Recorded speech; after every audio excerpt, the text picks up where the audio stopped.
I started from having something, went to absolutely nothing, and I'm starting over all again. My name is Stacy Marcel Harper. I have 2 children, and basically, I was not making it in Detroit.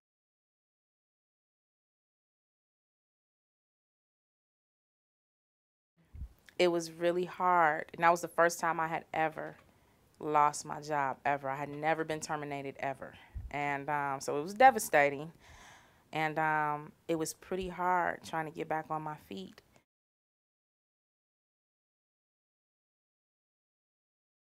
I applied everywhere. The economy hit Detroit really hard as far as all the car factories. They call it, what is it, the big three: Chrysler, GM, Ford. And a lot of people think, well, it was just the factory workers. No, but from it hitting the factory workers, it trickled down to people like myself. They couldn't get a regular job with an associate's degree because the factory workers took all those jobs. I had to go outside of Detroit because there were no shelters that had room in Detroit.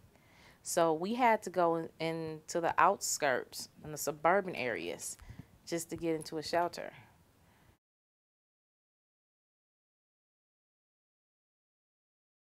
It just pretty much boiled down to it was either leave Michigan or starve.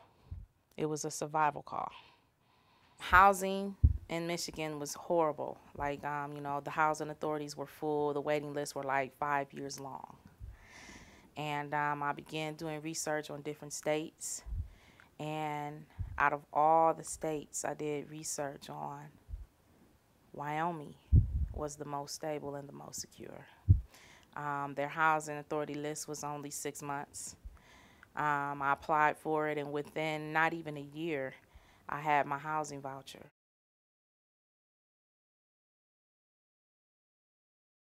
I left Michigan, and when I got here, Cheyenne just opened their arms and welcomed me. Cheyenne is a little bit smaller. You might think a lot smaller, but it's a little smaller. And I come to find out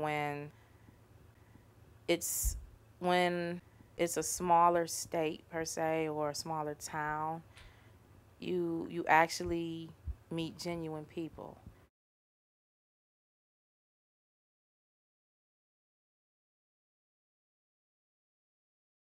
You can ask for help, but it's up to you if you really want to help yourself. And that's what it boiled down to. It wasn't about me, it was about my children. Honey, I'm home. They've been with me through the whole thing, and I think that they know the difference just between having and not having. This is the kitchen. And I think it's made them better. Better people. It's going to make them better people in life in the long run.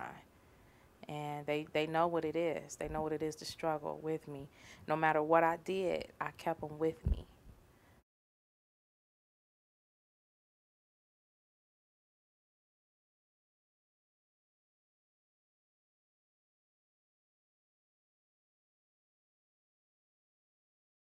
It's just really been rough, but I find that when you sit down and think, when you sit down and you just concentrate or maybe even pray, because I think at a time like this, that's all we have.